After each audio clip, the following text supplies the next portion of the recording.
진리의 사람 다속 유영모는 누구인가? 115번째 시간입니다.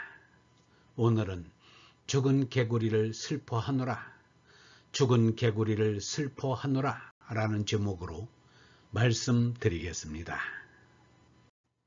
김교신을 비롯한 성소조선 동인들의 진리사랑과 나라사랑의 결정으로 이루어진 성소조선은 1927년 7월 창간호부터 1942년 3월 폐간호 158호까지 횟수로는 16년 동안 158호가 발행되었습니다.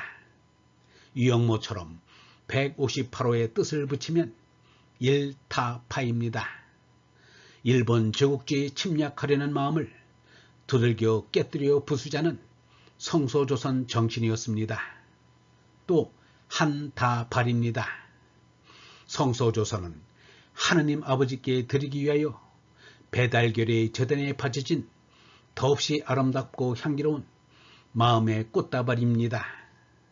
폐간호가 된 성소조선 158호에 실린 김교신이 쓴 권두문 조화는 500자에서 20여자가 빠지는 매우 짧은 글입니다.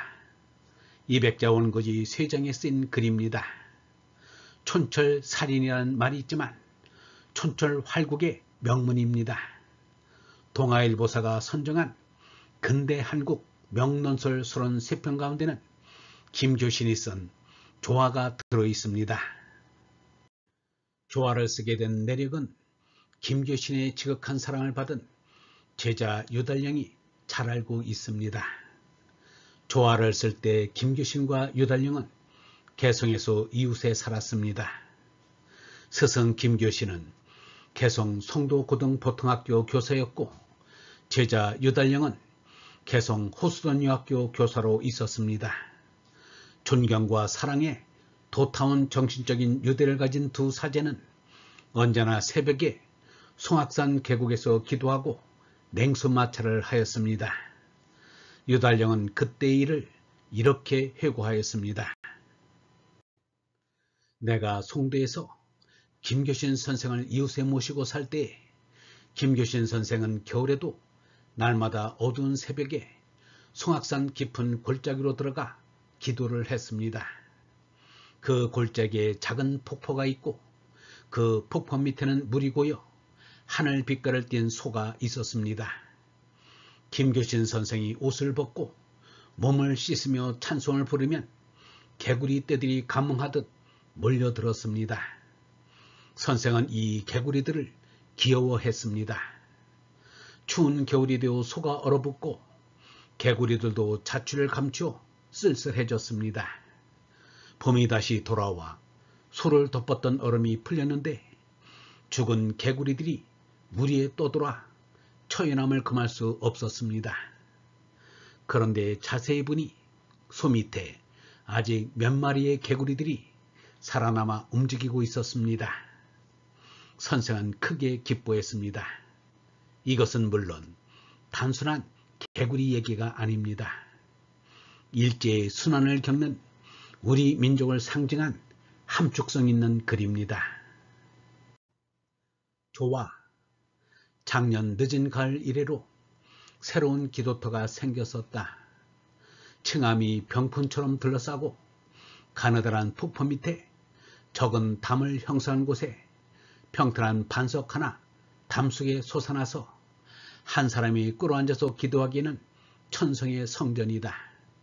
이 반상에서 혹은 가늘게 혹은 크게 기구하며 또한 찬송하고 보면 전후 좌우로 엉기엉기 겨우는 것은 담 속에서 암색에 적응하여 보색을 이룬 개구리들이다.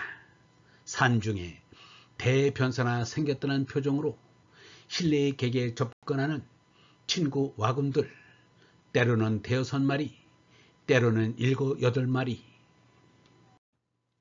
늦은 가을도 지나서 담상에 엷은 얼음이 붙기 시작함에 따라서 와군들의 기동이 일부일 완만해지다가 내종 두꺼운 얼음이 투명을 가리운 후로는 기도와 찬송의 음파가 저들의 이막에 닿는지 안 닿는지 알 길이 없었다. 이렇게 격조하기 무릇 숙여 올려 봄비 쏟아지던 날 새벽, 이바이 틈의 빙계도 드디어 풀리는 날이 왔다. 오래간만에 친구 와건들의 안부를 살피고자 담속을 구부려 찾았더니 오호라, 개구리의 시체 2~3마리 담꼬리에 부유하고 있지 않은가. 짐작컨대 지난 겨울의 비상한 혹한에 적은 담수의 밑바닥까지 얼어서 이 참사가 생긴 모양이다. 예년에는 얼지 않았던 데까지 얼어붙은 까닭인 듯 동산 개구리 시체를 모아 매장하여 주고 보니 담주에 아직 2~마리 기어다닌다. 아, 전멸은 면했나 보다. 일제히 가혹한 탄압 아래 몸도 부지 못하여 죽은 많은 동포들이 있었고 마음을 지키지 못하여 회절한 많은 동포들이 있었습니다. 몸으로 죽고 마음으로 죽어 살아남은 한국 사람이 지극히 적었습니다. 그래도 전멸은 면했습니다. 김규신도 마음으로는 살았지만 몸은 광복을 앞두고 숨졌습니다. 조아가 된 것인가. 김교신은 겨울 추위에 얼어 죽은 개구리를 묻어주고 추도사를 쓴 것입니다. 유영모는 손녀의 얼굴에 붙는 파리를 잡아 창문 밖에 날려보내주고 방생의 말씀을 하였습니다. 유영모가 파리를 날려보낸 말씀은 이러합니다. 예순이 어린의 얼굴에 파리가 덤벼 잠들려는 아이를 깨웁니다. 파리채가 없는 것도 아니고 무슨 살생을 싫어해서도 아니고 손 한 번 씻으면 그만이라는 생각으로 파리를 손으로 잡아 창가 밝은 데 내어놓으니 그냥 좋다고 날아갔습니다. 그런 파리놈을 죽이지 않고 놓아주었다고 시비가 될지 모르나 그냥 파리는 좋다고 날아갔습니다. 물론 고맙다는 소리 한마디 하지 않았어요.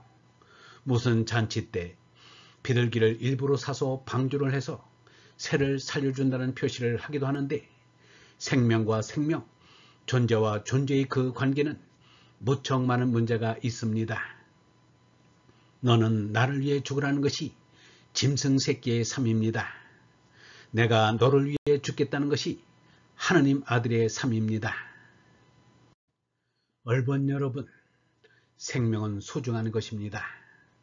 하찮은 미물의 생명이라도 가볍게 보아서는 안 됩니다. 개미 한 마리를 통하여 우주 생명을 느낄 수 있고 개구리의 울음소리를 듣고 우주 너머의 거룩한 소리를 들을 수도 있습니다.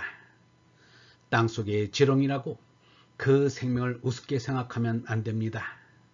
그 지렁이의 생명작용으로 지구의 땅이 비옥하게 됩니다. 하느님이 마련하신 생명이니 어느 생명인들 소중하지 않은 것이 있겠는가. 우리 식탁에 오르는 짐승들의 희생을 먹고 우리도 누군가를 위해 기꺼이 죽을 수 있는 삶을 살아야 합니다. 영성신학원 다속 아카데미의 하늘소리였습니다.